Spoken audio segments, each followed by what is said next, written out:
We are delighted that you're here. This event, Realigning with Purpose, is a collaborative initiative of the Kaplan Institute and the Institute of Design. And we had a number of people work with us to get us to this point, so we're very thankful for everyone's support. Special thanks go to our co-sponsors, the Armour College of Engineering, the College of Architecture, the College of Science, soon to be College of Computing, and Stewart School of Business. So thank you to all of those folks for helping out. We also worked with student organizations, including the SGA, Intinium, CEO, and SHIP IIT to get the word out. So thank you to all of those folks. I think you're going to hear some really interesting trends today, get you thinking, and we're delighted that we can present all of these this new information to you before the audience at South by Southwest hears it. So you're going to get a preview of South by Southwest. And before further ado, I'd like to introduce our partner, the Dean of the Institute of Design, Dennis Weil.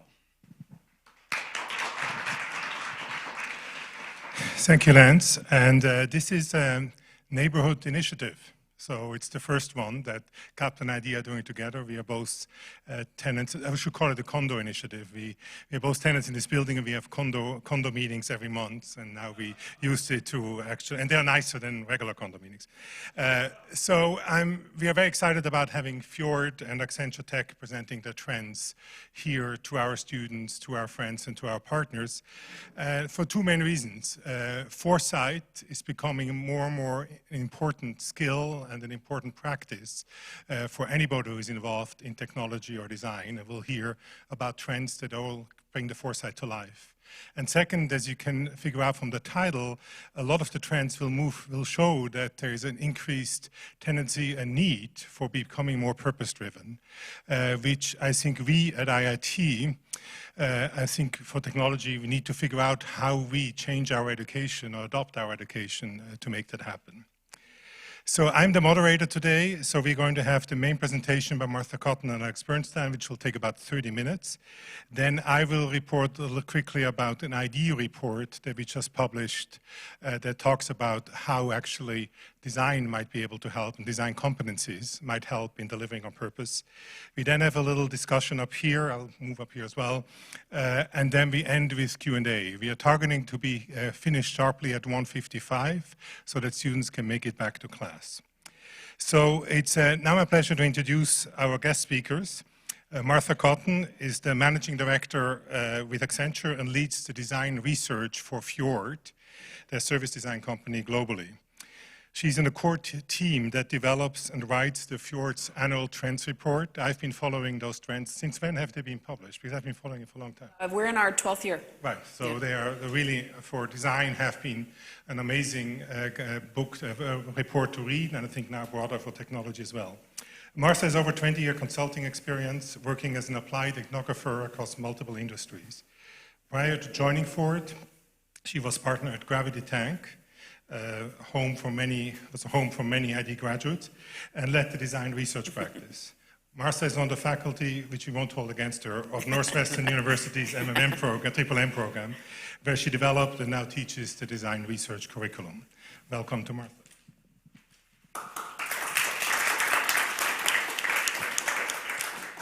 Ari Bernstein leads the research and the development of the Accenture Technology Vision. Accenture's annual technology forecast publication used to guide growth and innovation strategies for Accenture and its clients. In his role, Ari spearheads the investigation into emerging technology trends and how they stand to impact businesses, the global economy, and society at large. Ari has 10 years of experience in a range of fields, including UX design, crisis communications, and public affairs. It gives me an idea for additional classes we should add. You have design and crisis communication and public affairs, so we should think about long that. Journey, I'll tell you. So with that, I hand over to Martha and Eric. Thank you. Great, thank you. Thank you for having us here today. Thank you, Dennis and Lance. We're really excited to co-present. We both work on teams that spend a lot of time thinking about the trends that are going to affect us in design and technology and business, and we're really excited to start to integrate both perspectives which we're going to share with you today. We'll talk a little bit about our respective trends reports and how we do them, where they come from, and then we'll dive into talking through the trends themselves. So I'll start with Fjord Trends. It is in its 12th year, and it is an effort that Fjord puts together to really understand the intersection of humanity, design, and technology. So we're really looking at how are people engaging with the digital world around them, and what does that imply for the kind of work that we do with our clients as a digital design agency. We're looking at things that we need to be thinking about now. So this is not about kind of colonizing Mars. This is about things that we all need to collectively be thinking about right now. We do crowdsource them when it's a really fun effort that starts every summer. We create a way to hear from all of our designers around the world, and Fjord has about 1,300 designers in 33 studios on every continent except Antarctica, I suppose. And we hear from all of those folks, and through that analysis of what we're hearing from all designers, we start to pull towards our trends that we publish at the end of every calendar year. We do have 7 trends. I will show you the link to the full report. In the interest of time, we're not going to talk about all of them. We'll cover just a few of them today, but there are 7 in total. So that's the Fjord Trends. Yeah, so the technology vision is our set of technology trends. So I am actually based in our technology R&D labs, and we're in our 20th year. And about 20 years ago, Accenture realizes that to be best in class at technology consulting, they need to really have a good feeling for what's ahead of the curve. And so they established the technology R&D labs, which was there to pilot and experiment with all of these emerging technologies. The vision is really the tip of that spear. So it's yes, identifying what technologies are on the horizon, but it's also putting that in the lens of a broader trend and how that's impacting businesses. Nobody's necessarily coming just to us to learn about blockchain, but they want to understand what it means in context. And that's what the report provides. So we look at generally a 3 to 5 year horizon, and we try really hard to be industry agnostic. We also produce about 5 trends every year that you'll hear a portion of today, but like Martha said, you'll be able to dive into all of them later. And we use a blend of qualitative and quantitative analysis. The qualitative is more on the side of case studies and some examples and things that I'll share with you today. But we also do surveys of over 6,000 IT and business executives. So we really provide both the technology side of the conversation, but also really understanding from the C-level what is the most urgent and important things that they're thinking about in the world of technology. And then I'll also add one last thing that one of the exciting things about doing this presentation is a big shift that I've seen. I've been working on the tech trends for about 7 years, is seeing how we've really moved to scale up beyond just the technology alone and see it as a catalyst for more than just being a tool or something like that. As technologies become ever more pervasive in life and businesses and that transformation that we've all seen over the last 15, 20 years. It's exciting to see our trends really take that more holistic and wider scope about it. So hopefully we'll be able to share some of that today. We were talking just before we came down. People frequently ask us how often we get it right. We get it right? Yeah, I think so. Over the course of our collective trends reports, I think if anything, we feel like sometimes we get the timing a little off, but for the most part, we've been pretty spot on in terms of what's coming in the world. So, the call to action to bring you here was around realigning towards purpose, which is a large rallying cry that we're hearing from grassroots, from top down. And when Fjord puts together its annual report, we usually find what we call a meta theme, which is kind of an idea that really seems to stretch across everything and informs how we interpret the various trends. And our meta theme today for this year is around realigning the fundamentals, which is essentially saying that this is an opportunity to rethink everything.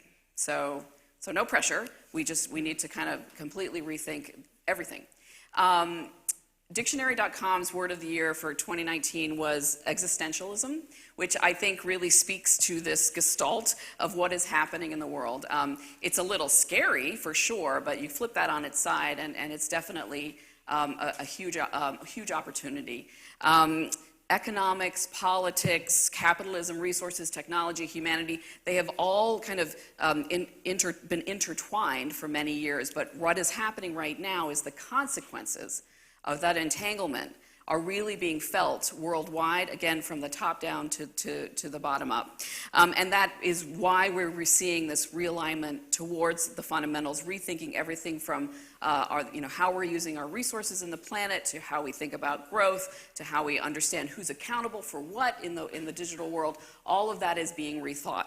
And so it's exciting to actually be here at IIT talking to an audience that will be in a position to help rethink this as we realign all the fundamentals. And then to bring back to the title of our talk around purpose, as Dennis mentioned, really thinking about what this means around aligning, shifting towards more of a purpose-driven world as opposed to a profit or a technology-driven world, which is, again, sort of what Ari and I will talk about, both of those things as we go along. Yeah, so I won't totally be able to answer the question of how we got here. I think there's a lot of forces that go behind a lot of things you see in the meta theme for the Fjord report.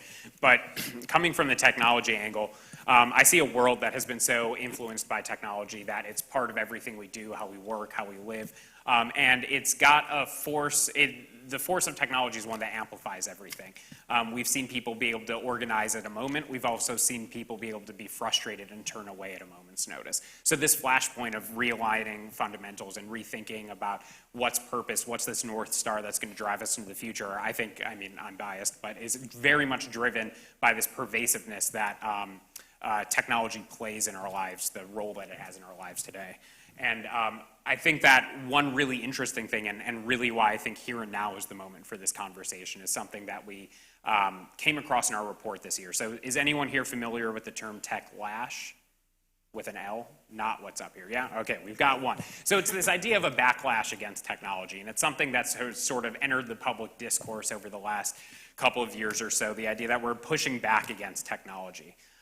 And we wanted to use that sort of as our jumping off point for the research that we did this year, because we saw a lot of sentiment around people wanting to limit their screen time, delete social media apps, all this general, sentiment about pushing back against technology. We also saw it very much from sort of a top-down perspective, where we saw some of the first GDPR fines get levied. We saw Brazil enact a bunch of legislation very similar to GDPR to protect people's data. January of this year was when the California Consumer Privacy Act went into effect. So we're really starting to see governments exert themselves over this intersection of people and technology. And so we wanted to leap off. We took this idea of tech lash and said, let's look into it. Let's use this as the launch point for our trends this year. But as we started to try quantifying that movement of people pushing back against technology, we realized that it's not telling the whole story. This year is the first year we've had more than half the world online. So 4.5 billion people have access to the internet starting this year. We've also seen the amount of time we spend online go up. 6.5 hours every day is the amount of time that people on average spend in front of a screen. And I'd argue that even that distinction is a little bit passé at this point, where we have everything from refrigerators to cars to speakers that are online, where the idea of my engagement with the digital world is not limited to a phone in my hand or a screen. It's everywhere around me. And all of that is being adopted, and purchases of smart home devices are going up. So every single way we actually want to quantify this pushback against technology just seemed like people love technology more. And what we realized is that it's not really a tech lash, because that sort of centers the pushback on technology itself. It's a tech clash. It's a clash between the models of technology delivery that we experience today and what people's expectations are for that technology. So that's a little bit abstract. I'll make it somewhat real. Has anyone here bought a smart home device? Any raising hands? Okay, so the promise of a world filled with smart home devices is I can connect my light bulbs to my speaker, to my doorbell. It's this thing where it should be interoperability and a whole world of choice and customization and personalization that I can bring into my life. But instead what we experience is vendor lock-in, walled gardens, and the idea that what my device does one day, it doesn't necessarily do the next day, and that's outside of my control. And all of these things are steeped in models that made sense 25 years ago when people didn't know how to work the nuances of this. But now isn't so true, and we see it when it comes to something like data ownership as well. When we see people who didn't really care 10 years ago when the things that they were looking for online were something like sports scores or something somewhat superficial. Now we share the pictures of our kids. We use the internet to communicate, to use my banking. Everything, my entire life is online, and so that data and everything is so much more intimate, and that's why I start demanding more control. And so when I say that I think technology is a catalyst for a lot of things that Martha was talking about, we were actually really researching the same thing. We were just seeing the technology side of it, that people are starting to demand technology be more in line with their expectations and their values, and that sort of became what our launching off point was. How can you start to change those models of technology? Where do we see companies starting to change those models of technology to bring it back in line with people's expectations and value? Because where there's stagnation is where there's opportunity. And so, yeah.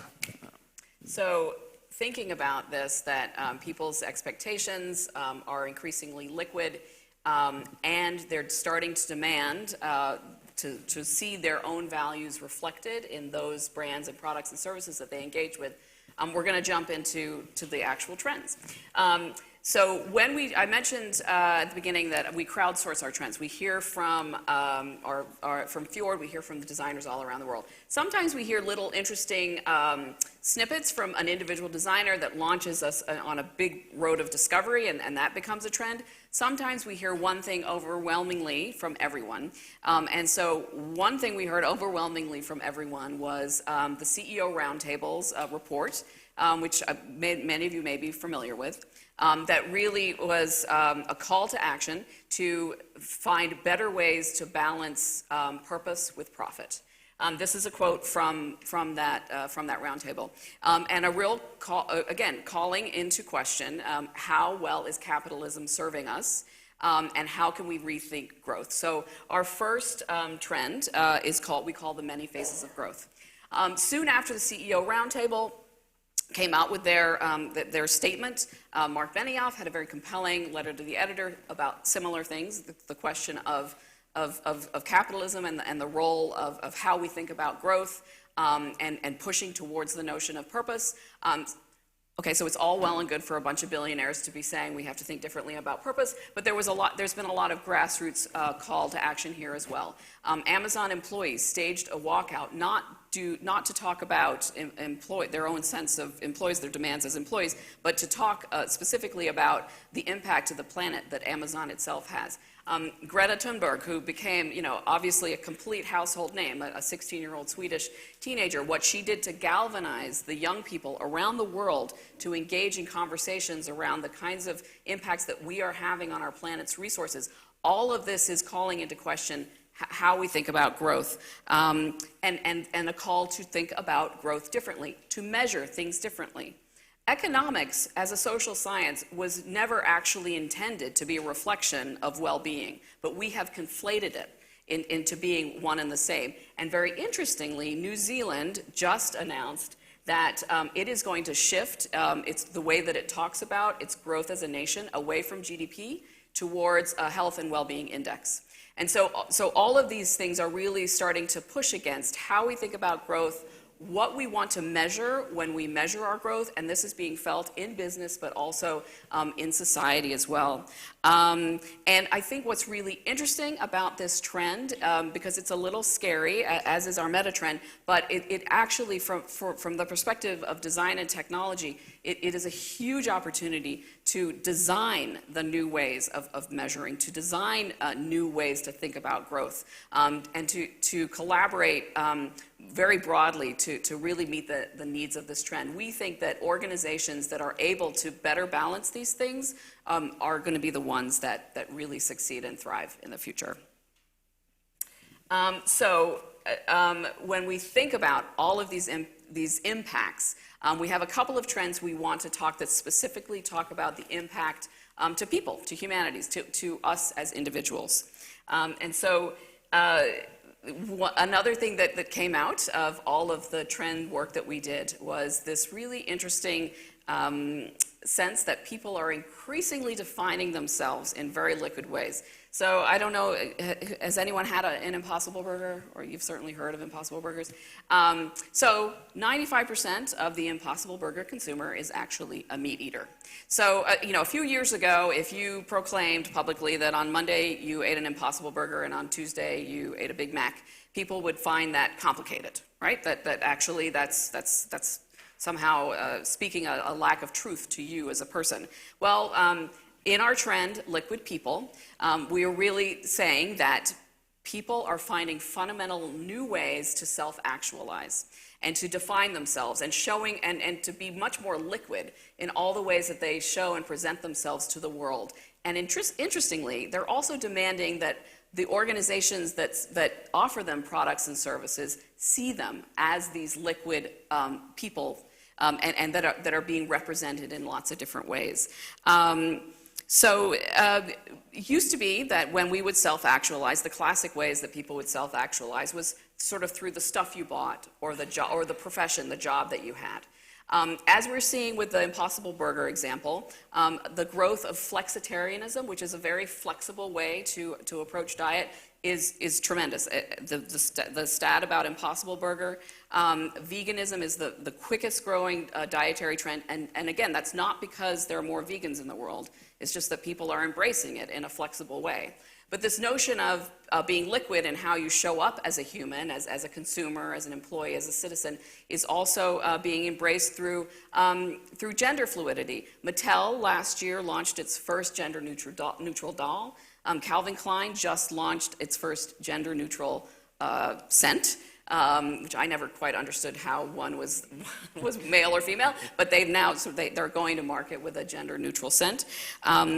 And so all of this is speaking to this notion of fluidity, flexibility, but again, as we show up as humans, as employees as well, and the growth of the gig economy is also pointing to this idea that people are much more flexible in how they want to represent themselves. This is also leading to this notion of liquid people, is leading to a big wave in conscious consumerism, all right? Since we're not as much defining ourselves through the stuff we buy, we're being much more conscious about making purchases. So consumerism is not going away, but conscious consumerism is on the rise. There's back to Sweden with Greta Thunberg, but there's a phrase which I'm going to butcher because I don't speak Swedish. Flygskam, I think it's pronounced, which it basically translates into flight shaming. It has actually had an impact on the amount of air travel that Swedes now do. And there's a corresponding phrase that actually translates to train pride, I think. Which means that people are now sort of being able to publicly talk about their decisions away from flight travel to taking trains. Companies like Everlane, which is a clothing company, they actually have a Black Friday initiative. For every dollar spent, every consumer dollar spent, they will donate money to the Ocean Conservancy. So again, really trying to support this notion of more conscious consumerism. And support initiatives that kind of help mitigate what consumerism might mean for our planet. So what does all this mean? This is where this starts to sing my song, because I lead design research, I'm an anthropologist, and I study people, and my entire career is about bringing a contextual understanding about people to my clients so they can bring better products and services that are more meaningful to them. What this trend means is that we actually collectively have to understand if people are liquid, we need to understand what it means to be liquid, and that in itself is a contextual understanding. It is no longer okay to just assume that you can paint millennials with one brush or the elderly with one brush, right? They are liquid people. And so a contextual understanding of them is going to be a much more meaningful way to engage with them, because they're also demanding it of you. So we're going to start to see things like, I do a lot of work with organizations that have consumer insights teams. They're going to stop calling them consumer insights teams. They're going to be human insights teams, right? We need to think about people on the whole as these liquid representations of themselves, partly because that's how we are. Humans are complicated, and we make interesting contradictory decisions. But also, again, and this is why this is a trend now, is that people are demanding to be seen as such. Yeah, so I think that when we think about that idea of demographics that Martha was talking about, it's something that we certainly see manifested very strongly in technology. If you think about what big data is, it's essentially driving more and more specific and discrete demographics about an individual. Everything from Netflix to digital advertising. It's how can we collect data about individuals, not just to find out specifically that Ari is Ari and Martha is Martha, but to figure out like these nuances of pockets of people. And I think that one thing we've seen become very much true, the same way Martha was saying something like millennial might be a little bit outdated, in perceiving a person that way, the brushstrokes that we use after driving data insights about an individual need to be broadened. This year we've seen a lot of what goes wrong when we use data to assume we know everything about a person, when we use a one-dimensional insight into an individual and use that to drive digital experiences and products and things like that. A great example of this is Harvard did a study of YouTube, and they realized that the recommendation autoplay algorithm that runs on YouTube would take somebody from watching an innocuous video to a conspiracy theory within 2 or 3 plays. That is purely driven by one-dimensional looking at people and assuming that the least common denominator between everybody is the experience that's right for everybody. And when you think about the user as part of that experience, when you think about the I in experience, what feedback do you have to say, I don't want to watch this, pick your favorite conspiracy theory. I'll use the Denver airport one because no one can get too mad about that. That the Denver airport is a headquarters for lizard people. How do I have the ability to say, I don't want to watch this? How do I have the ability to have a voice, to be an agent in the experience that's being delivered to me? And one of the things that we tracked this year a lot was really forward-thinking companies are actually starting to design in a way where they don't see themselves as purveyors of the experience as a whole, but they see themselves as a co-creator of the experience. A good and small example of this one is Steam, which is a video game platform. They run a recommendation algorithm just like anybody here who's watched Netflix, except anyone who's watched Netflix knows you watched French foreign cinema one time, and that's all you are being referred to forever. A kid gets on your account and all of a sudden it's Looney Tunes, and I don't know what the kids are watching these days. But an outlier ends up dominating the experience. And what Steam did was really interesting. In their settings is they still have a recommendation engine, but they have a slider that will allow the user to decide, I want to be recommended things that are more familiar to what I'm to what I'm used to the insight you have around me. Or you can then take it and slide in the other direction and say, I want to be pushed a little bit more outside my comfort zone. And not only does this make for a better case-by-case experience, but it also allows us to learn more about the user. It allows us to understand when are they wanting to have things. It creates a new data point to understand that people are not specifically siloed, but it also gives them the ability to dictate that experience for themselves. Now, we see this get drawn up to a broader scale with McDonald's. So they rolled out this personalized drive-through menu where the corporate entity would take all of this data around weather and things like peak sales and historical sales and stuff, and personalize things at their drive-through menu for times of day and change it to upsell things like ice cream or burgers or French fries. But in a lot of situations, and maybe Martha can attest to this, when we see, usually corporations put out a new workforce tool, send something out there, they ignore the people actually using it. And it becomes this very impossible thing to work with that people are finding workarounds, and that's where you see a lot of drop-off in adoption. What McDonald's did is they actually made a user interface for the restaurant managers at each individual franchise to be able to provide new input into that. So something like, there's a slowdown on our grill, our fryer's broken, there's a backup, let's serve up some more short order items. And so it's this idea that we have to understand that every experience isn't something where a data scientist knows the answer and we have to figure out how to design that into existence, but rather that there's this whole ecosystem of people. So back to this idea of liquid people, and that you have to understand context about people. To begin aligning with people's values and the whole topic of this presentation, it starts with the design choices we make every single day. It starts with the choices we're making in these experiences and how we invite users, which even that is becoming more of a passé term, into co-creating this experience alongside the businesses that may play host to all of that data and extra information. So there's, two trends I'm going to talk about now that really speak to this idea of learning from some of the data mistakes of the past and involving the human as a co-creator in where it's going. So this next trend we call walking barcodes, which is very much about sort of the Internet of Things starting to include the Internet of Bodies. More and more, as we walk through the world, our body becomes a signature. Gatwick Airport is using facial recognition as an opportunity to check into your flight. Alibaba in China has a smile and pay feature where you can just smile and it recognizes you and you can pay. I don't know, you all may have remembered over the last few months, the protesters in Hong Kong wore a lot of face masks, not because of the current events of coronavirus, but to avoid being facially recognized.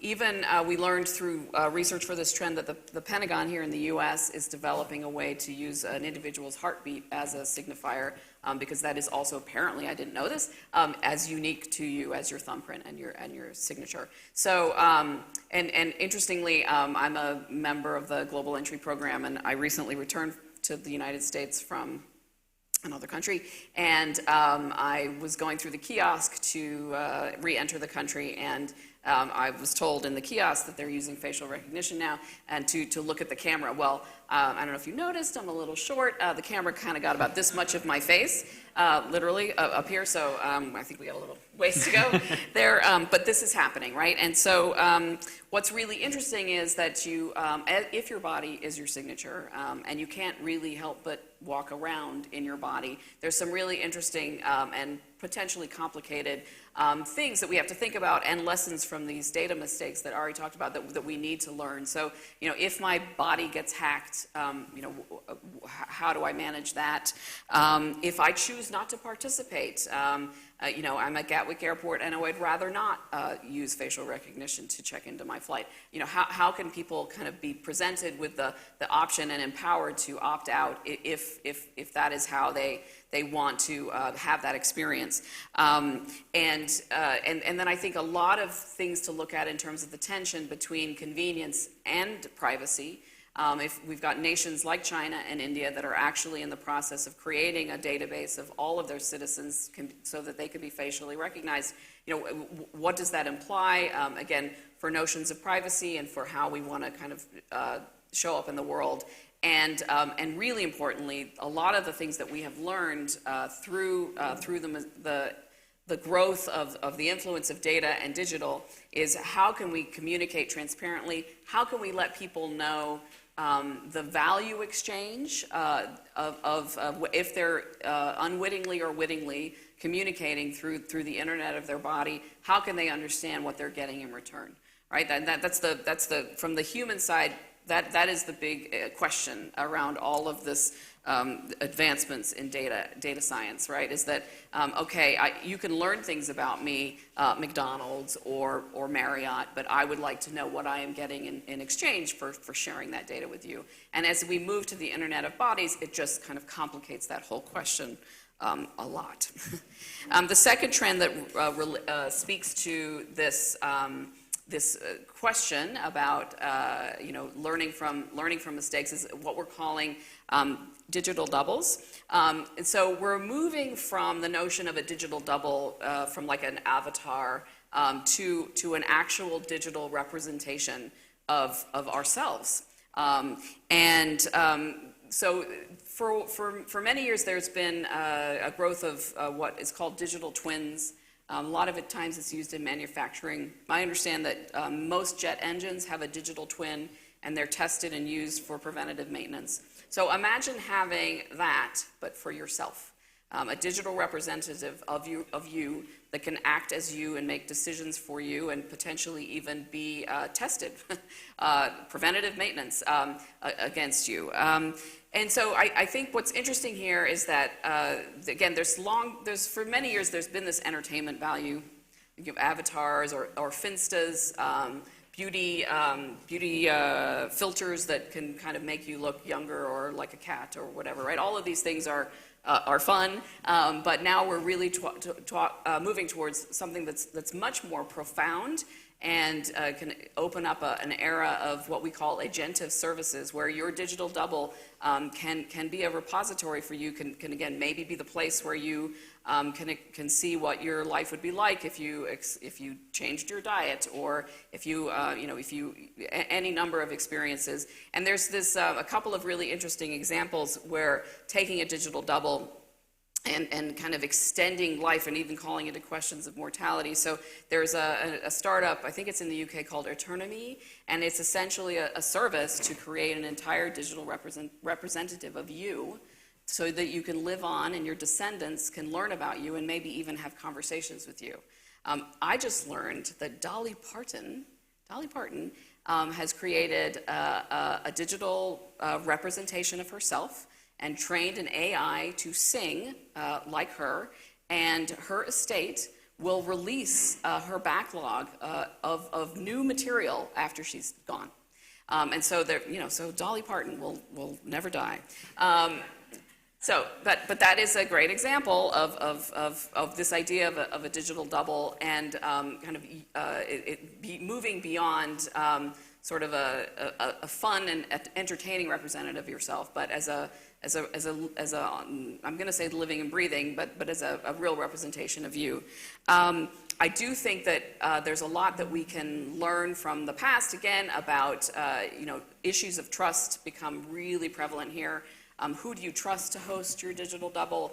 If your digital double is making decisions on your behalf, how can you be the master of the algorithm that is making the decision? And all of these things are, again, a real call to action to lead with sort of the human and their expectation, as opposed to sort of the interesting thing of the technology. Kind of understand that tension a little bit better. It's going to be a real implication of this trend as well. Yeah. So I think that we've spent about half of our time talking about impact with people, but if we're truly talking about this heady, really need to reevaluate things like capitalism more than like that, we have to talk about driving impact with the world. And I think that one trend that I'll use to bring this to life is a trend that we talked about in this year's vision, which is the robots in the wild. In this year, we've started to see this migration of robots from sort of back office functions where they're on a factory floor or in a warehouse to being out there and in the real world. We've seen drone deliveries. CVS and UPS have partnered to do delivery of really critical healthcare items like pharmaceuticals and stuff, but they've also done things like blood samples and organ donations. And so these are things that are out there in the world happening. Amazon is using this tiny little robot called Scout to deliver packages. And so there's this new force that's out there in the world, and designing these interactions, you really have to take a more holistic and broader world level approach to it. So what do I actually mean by that? Is anyone here familiar with the trolley car problem? Anyone? Okay, so for anyone not familiar with the trolley car problem, it's a philosophy thought experiment where you say you're standing there in front of a trolley that's going down the tracks and it's going to hit one person, or you could pull a switch and it goes off the tracks and hits 5 people.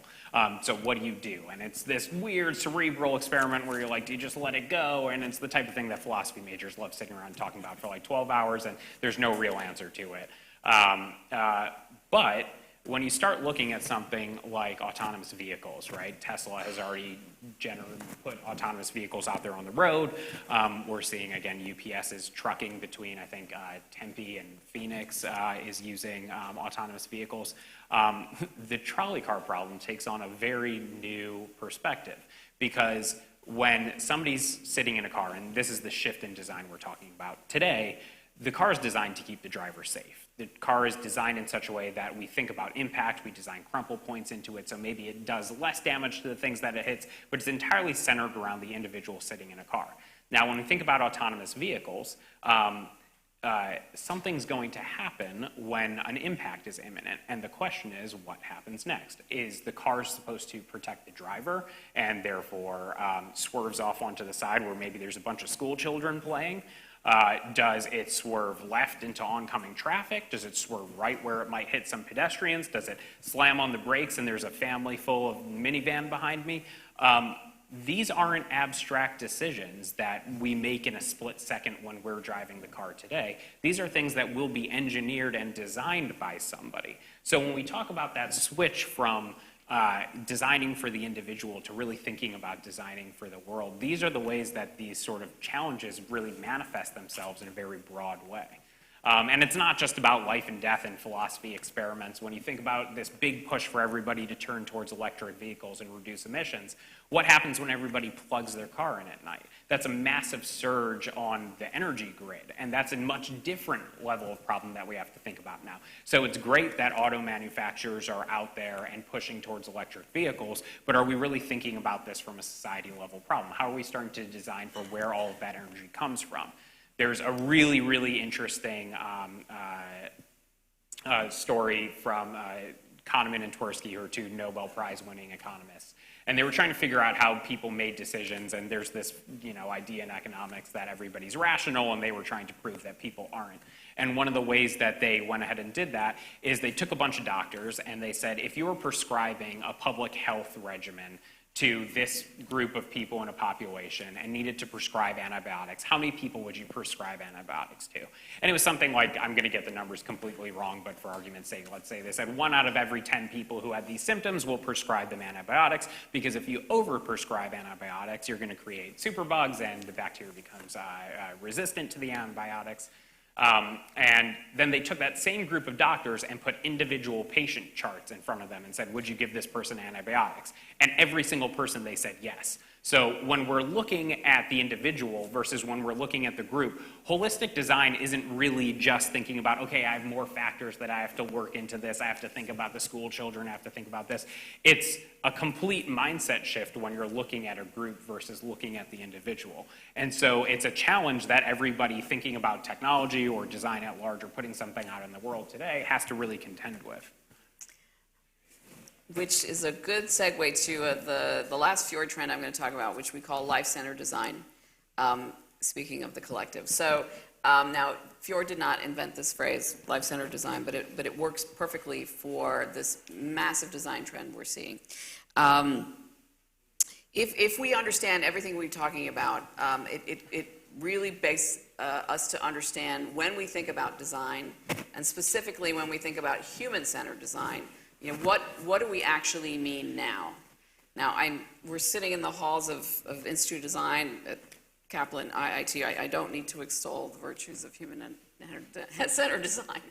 Kind of started here. But what is happening is a redefinition of what we mean when we say that. So now, when we think about design, we have to keep two, sometimes competing, but two values in mind. We have to think about the personal need, but we also have to think about the needs of the collective.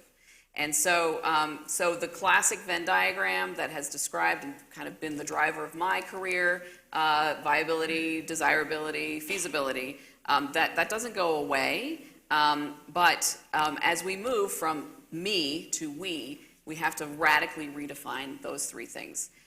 We need to think about designing for systems, having a life-centered design approach, recognizing that when we design for humans, they see themselves increasingly as part of a bigger ecosystem, and we have to design with that in mind.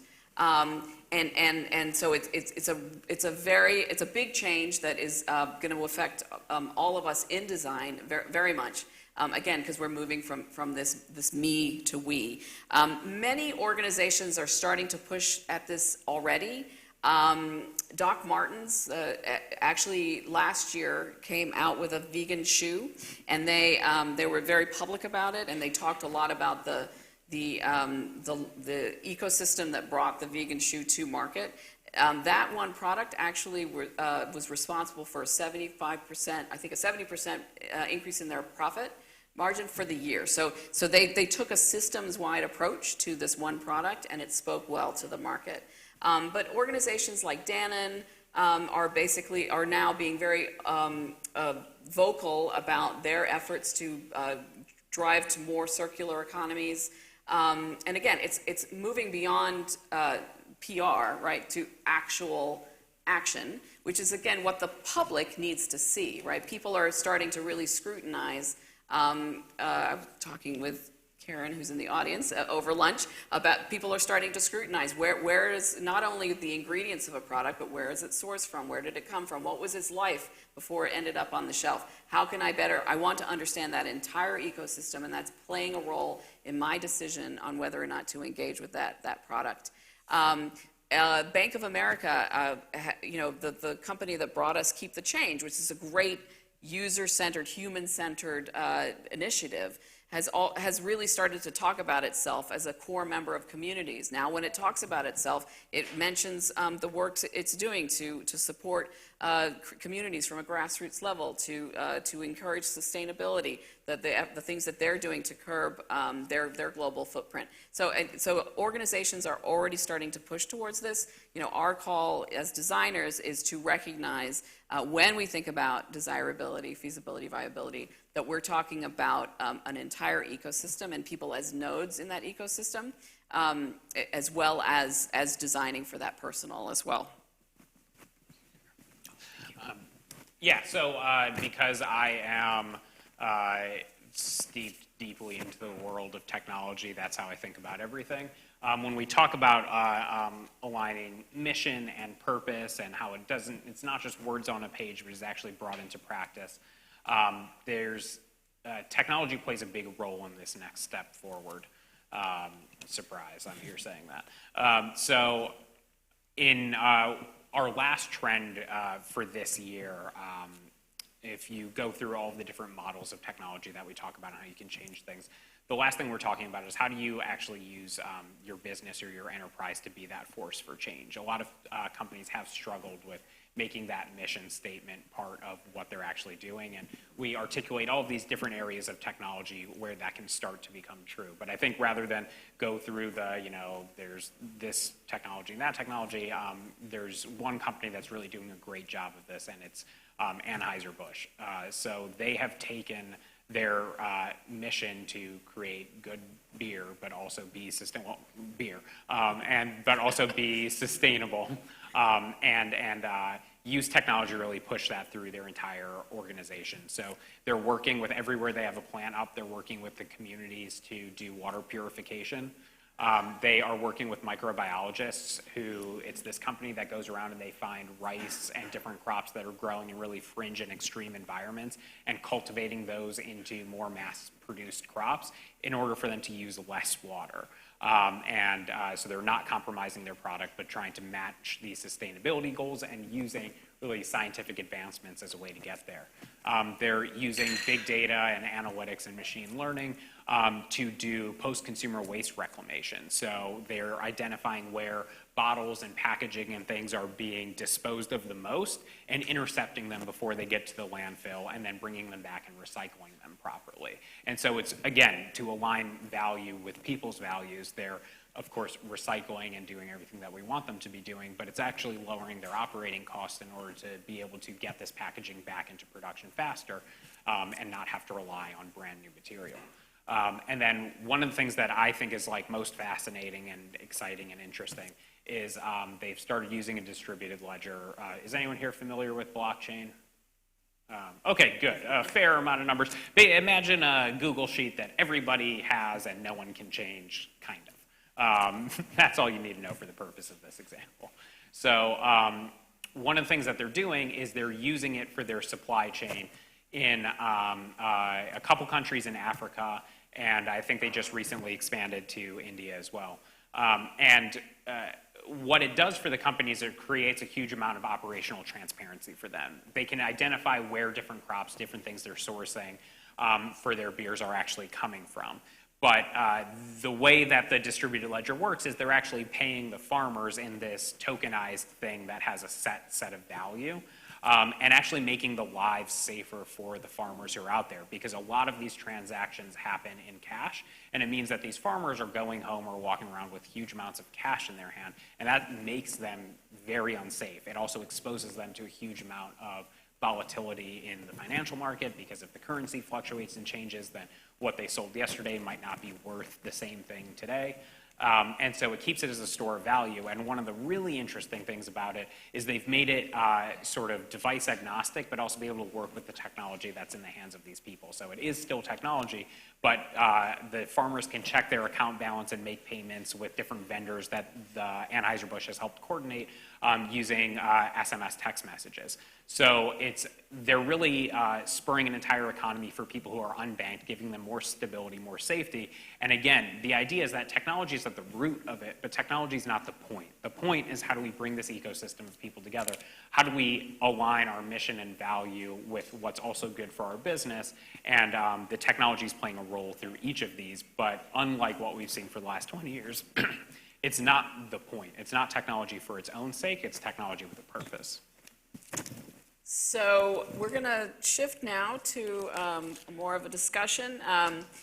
We hope you kind of got this through line of purpose throughout, even though we might not have explicitly mentioned purpose. I think all of the trends that we have uncovered in both of our respective reports really speak to the shift towards purpose, standing for something, and then taking actions using technology and design to demonstrate that that's what you stand for.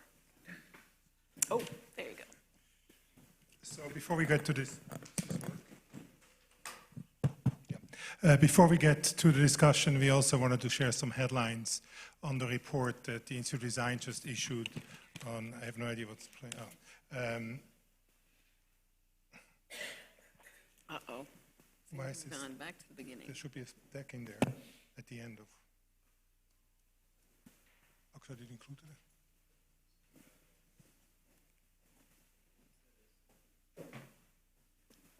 Let's go all the way through. Oh, yeah. Thank you. Okay. Sorry about that. Technology is not the experience. The report we did focused very much on the how. It started with the idea that the value of design has now been proven and everybody wants it. But in today's time where we want to lead with purpose, we believe that design and design competencies can play a unique role in bringing those to life. So to a certain extent, how do we move to a life-centered design? And how do we move to driving impact within the world?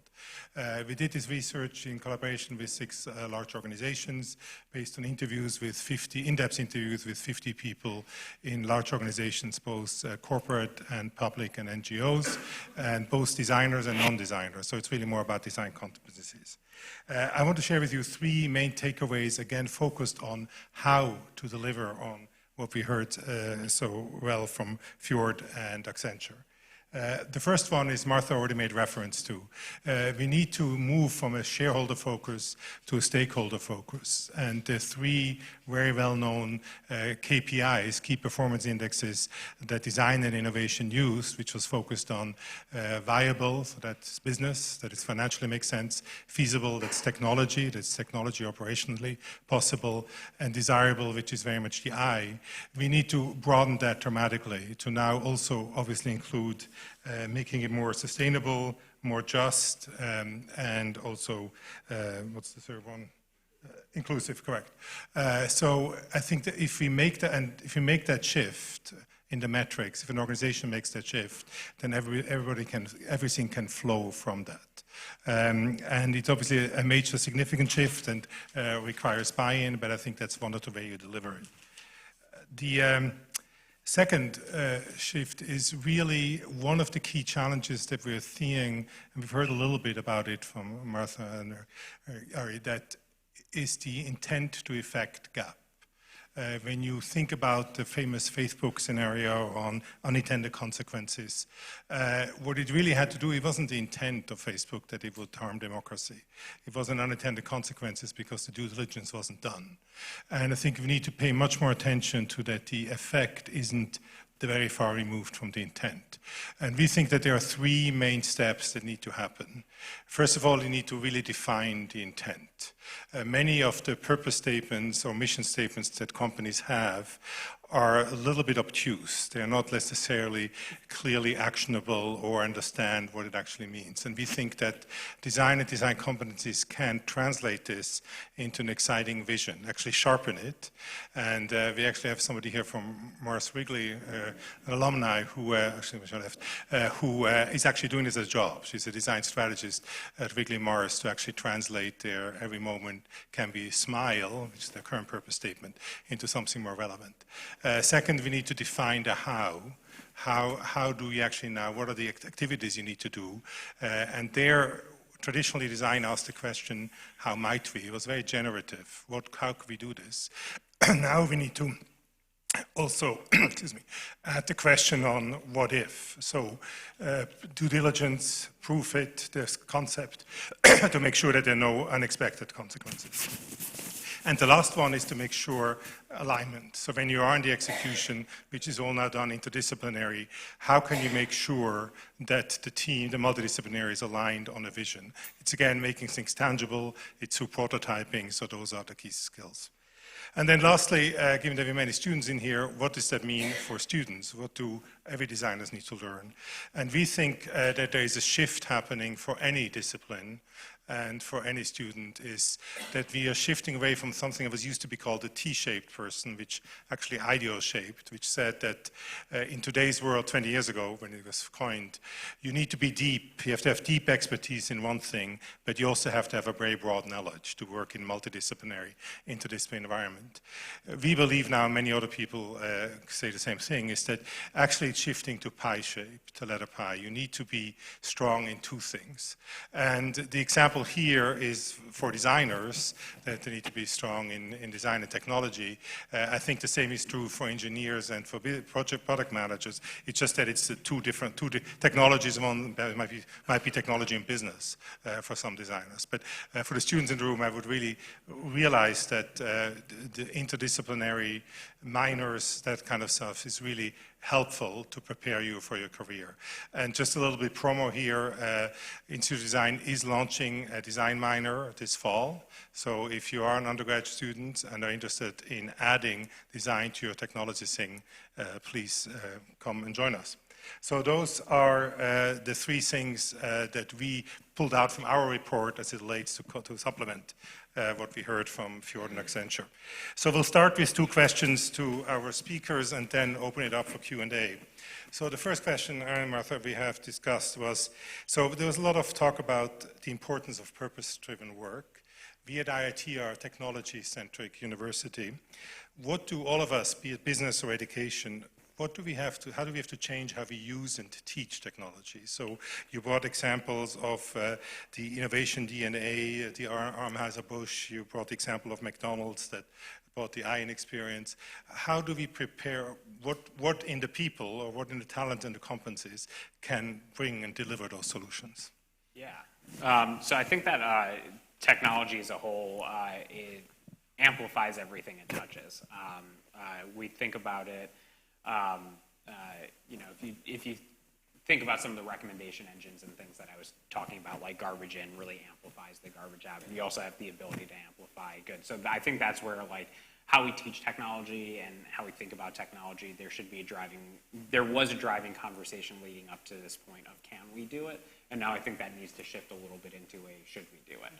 That said, at like a more specific level about like different models and things like that we've seen where that starts to change is a good way is take like automation, for example. We used to look at automation as something where we can take larger parts of work and begin taking that and putting that away to a machine. But when you look at new things like generative design, which is a really good example of human designers and AI being able to work together, that's where we really start to see it as more two sides of a coin versus using old models of like going back to Ford era, where we look at a process and figure out how we can break it down, take component parts, and just, you know, automate half of that. But it sounds to me a little bit like we just have to teach empathy, which is what we've been trying to do for 20 years with engineers and haven't necessarily succeeded. But empathy is very much the I part. It's not the impact on the world. Yeah. So you mentioned systems, you mentioned ecosystems. How much is that part of technology education or practice today, and how can that be added on? So. Yeah, so I think it's a huge part of it. I mean, I mentioned blockchain really briefly, but one of the things that I'm really excited about in our labs, but also that we look at as a firm, is blockchain itself as a technology. I think people get whisked away with the idea of cryptocurrency and things like that, but that in of itself is a model where we really see things shifting away from these closed sort of gatekeeper type models over to federated access towards anything from a supply chain to personal data. And so I think this idea of, to go back to what Martha was talking about, this idea of designing for designing for the broader group is something that's certainly manifesting itself in the technologies that have the most innovation, that have the most work being done on actually designing and being something new from a technology purpose or place. Not just like what it's being applied to, but the actual tools that are being built today are very focused on that idea of federation and looking at how we can give everybody a sense of agency.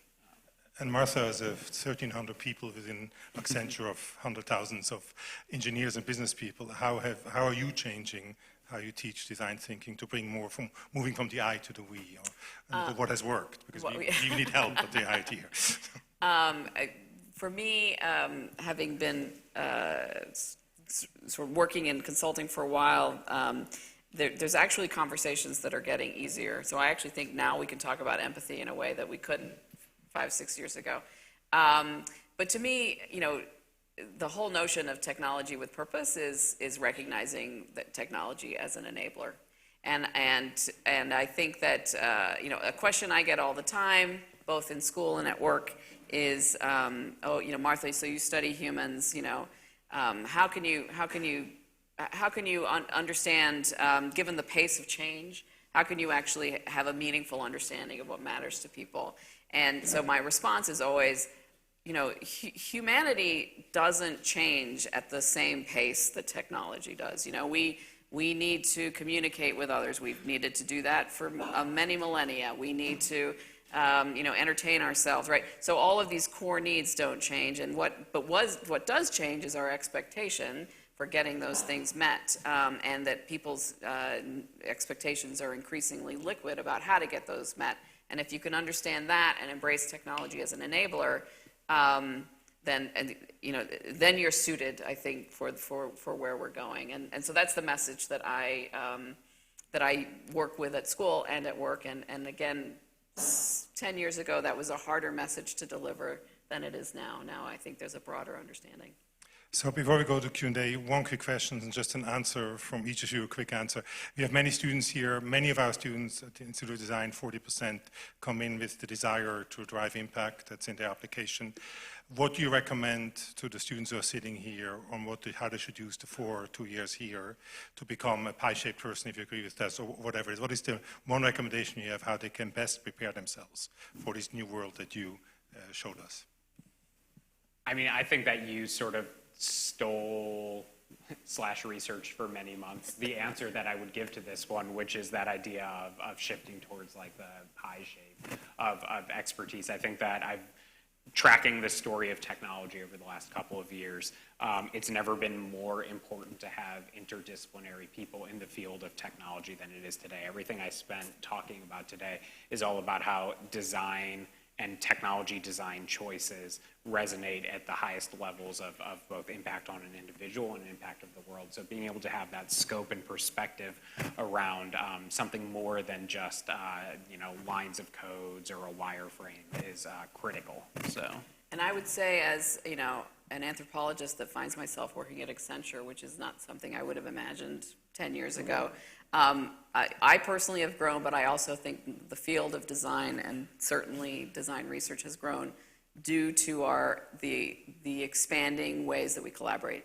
So it's kind of the pie-shaped idea, but it's also, to be successful is about expanding those with whom you collaborate and being open to a diversity of ideas and kind of agreeing to change each other's minds. That's what collaboration is. It's making work better through an integrated contribution of your various perspectives and skill sets. And that, I mean, I think that's what serves Accenture as it grows, and that's what I think anyone needs to have in mind as they enter the workforce.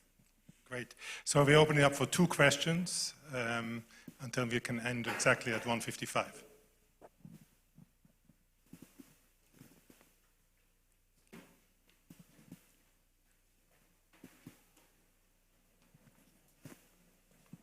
I like the point about liquid audiences. I work with a lot of marketing teams, and they're all focused in this world of demographics.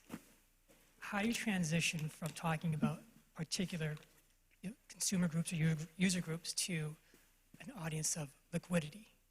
Because all I hear is like, we need to focus on this type of demographic, market to them. So that's kind of my world where I live. And so how do you kind of open that conversation is it's just not about this particular person and their user needs and values and motivations. What else? So I'm just looking for a little answer or some input on that. Yeah, I mean, believe me, that's been my world for my whole career pretty much. It is, I feel like the CMO who's lost his or her way is the CMO who only looks through the lens of demographics. So I feel like when I start to have a conversation about this, it's because they're losing market share or they've fundamentally misunderstood who they're talking to. And so what I do is I don't want to replace demographics matter, but I want to integrate a contextual understanding of people with their demographics, which when you do it that way, it's much more profound and you can make a much more meaningful difference to people. It's not easy for sure, but I do think that there is a groundswell shift amongst the marketer. I mean, certainly when I started my career as an ethnographer, people thought I studied bones, and was not, or nor is still the case. But there's just a much more a greater understanding of the need and the value of understanding people in context. There's also a lot of great frameworks out there, many of which are taught here. I use them all the time. I talk about the value of understanding a human mindset. That resonates very well. There's actually sort of collective imagination around mindsets at Accenture right now, which is just one way of understanding people, but it does help explain why I might make a choice.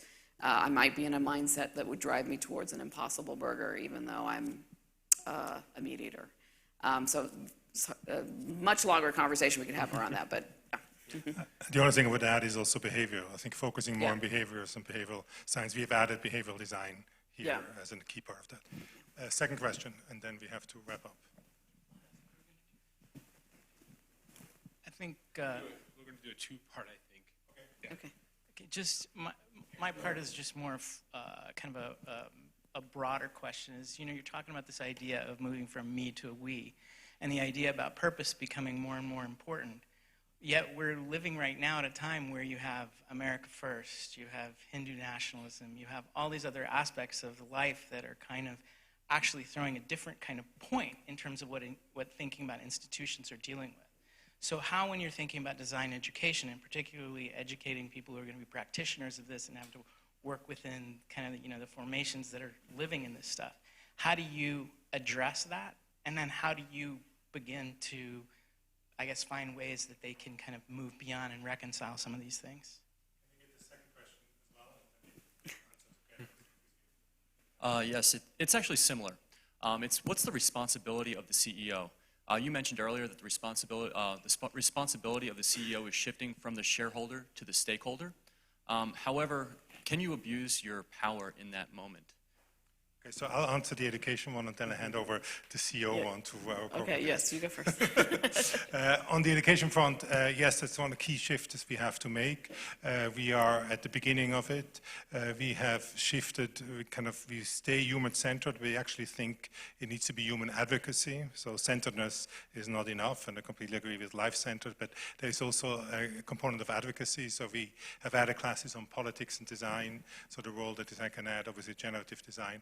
We've also added facilitation classes. So I think designers need to become much more stronger in facilitating to play that role of aligner towards purpose. But I think the idea of advocacy and the idea of understanding the political implications of design choices is how we have approached. And ethics, obviously, but that has always been a part of it. Yeah. I think to the CEO question, it's a great question, and this is, this letter was signed a year ago, if that, so I think we're still seeing how it shakes out. But I think that a huge role for the CEO is going to be stakeholder management. It used to be that the CEO lived and died with the stock price, and that was it, and sort of the tasks trickled down from there. But now it's really asking those tough questions of what does matter, who should we be focusing on a given moment, because there is going to be a time when shareholder price matters, and there is going to be a time when you really need to focus on the needs of the customer or the more worldly people that you are affecting. And so being able to really have a good handle on what those trade-offs are, how they impact, that's going to be the really difficult job of the CEO now, where they are essentially managing this ecosystem of stakeholders. And it used to be that their decisions were made for them. Good decision, stock price went up, and it was a little bit proving it after the fact, but it's if I made good decisions, then the stock price went up. If I made bad decisions, they went down. But now it's going to be evaluating what some of those other metrics are, figuring out who matters when and at what time. That's a much tougher job. And I would just add, it's requiring a certain amount of courage. I'm really glad I'm not one myself, because leading with purpose means that you purposely, visibly, and actionably stand for something. So, it takes courage for Walmart to stop selling ammunition, right? But that's an action that shows that they're willing to stand for something. And again, purpose is, you could stand for something that I as a consumer disagree with, but that would also, push me to engage with you or not. But I think it takes a lot of courage and some fortitude that I'm glad I don't have to do that. Yeah. So thank you everybody for coming. I also want to extend thanks to the team that organized this event, Akshar, Kristin, and all the teams. I want to thank my partner Lance in this first programmatic partnership, and hopefully many more to come. And lastly, and most importantly, I want to thank Martha and Ari, and I hope that this becomes an annual event, that we can unveil the events already.